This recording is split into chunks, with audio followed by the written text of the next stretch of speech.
너가 나를 아무리 찾지만 너는 나를 만질 수 없고 볼 수 없다. 그리고 내가 너를 찾아갔었다. 여러 번 찾아갔었으나 너가 정말로 반기진 않았다. 너가 느끼는 감정, 생각, 깨달음 이걸로 고백하는데 그거는 진짜 사랑이 아니다. 하나님의 잔잔한 음성과 감동이 왔어요.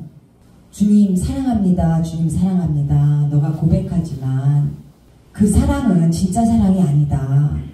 너가 느끼는 감정, 생각, 깨달음 이걸로 고백하는데 그거는 진짜 사랑이 아니다.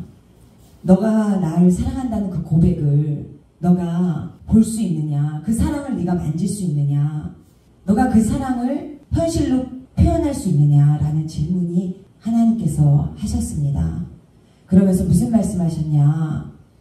너가 나를 아무리 찾지만 너는 나를 만질 수 없고 볼 수 없다. 그리고 내가 너를 찾아갔었다. 여러 번 찾아갔었으나 너가 정말로 반기진 않았다. 그러면서 떠올려주는 생각이 있었습니다. 제가 20대 때 서울에서 직장생활할 때 그 작은 교회였어요. 거기 장애 청년이 있었습니다. 그런데 막 마음의 감동에 그 청년에게 신발을 사주라는 거였어요. 그래서 신발을 보니까 정말 낡고 헐었어요. 그래서 같이 시장에 가서 신발 한번 사준 적이 있었습니다.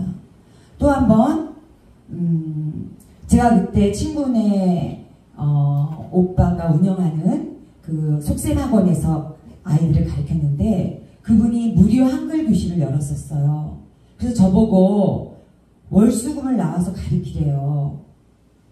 친구랑 나랑 두 반을 운영하더라고요. 근데 저는 6시에 퇴근해서 밥 먹자마자 8시에 가서 이것을 한다고 약간 싫었습니다. 피곤했어요. 그래도 가서 했습니다.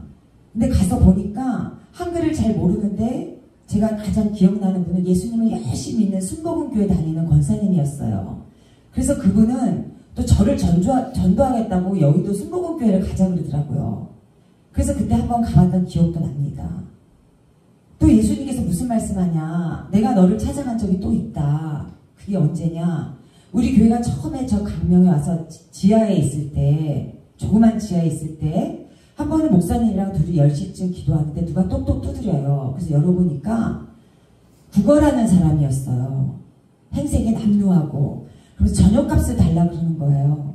그래서 이제 목사님이랑 이렇게 그럼 기도라도 교회에 왔으니까 기도라도 하고 갑시다 해서 그분을 위해서 이렇게 기도해주고 있었어요. 그런데 하나님이 너 가진 것을 탈탈 털어 얘기해 주라는 거예요. 그래서 우리가 그때 막 탈탈 털어보니까 한 30 몇만 원이 있었어요. 그래서 그걸 다 줘서 보냈어요. 그리고 또 한 번은 또 기억나게 해주는 거예요. 어떤 우리 교회 분은 아니에요. 집사님이 저에게 신앙을 상담하고 싶다고 찾아왔어요. 근데 1시간 정도 그분의 얘기를 듣는데 같은 얘기인 것 같고 너무 피곤한 거예요. 내 마음에 피곤한 생각밖에 안 들어서 거추장스럽다는 생각까지 들기 시작했어요. 그래서 나중에는 그분을 향한 어떤 권면이 짜증이 섞이더라고요.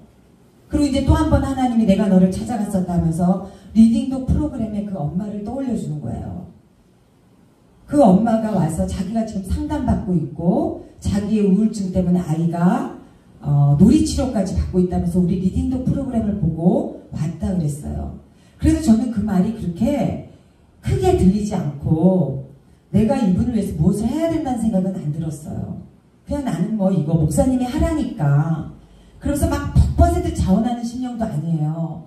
토요일날 일어나서 온다는 거가 어떤 때는 귀찮게 느껴질 때도 있었어요. 몸이 피곤할 때는.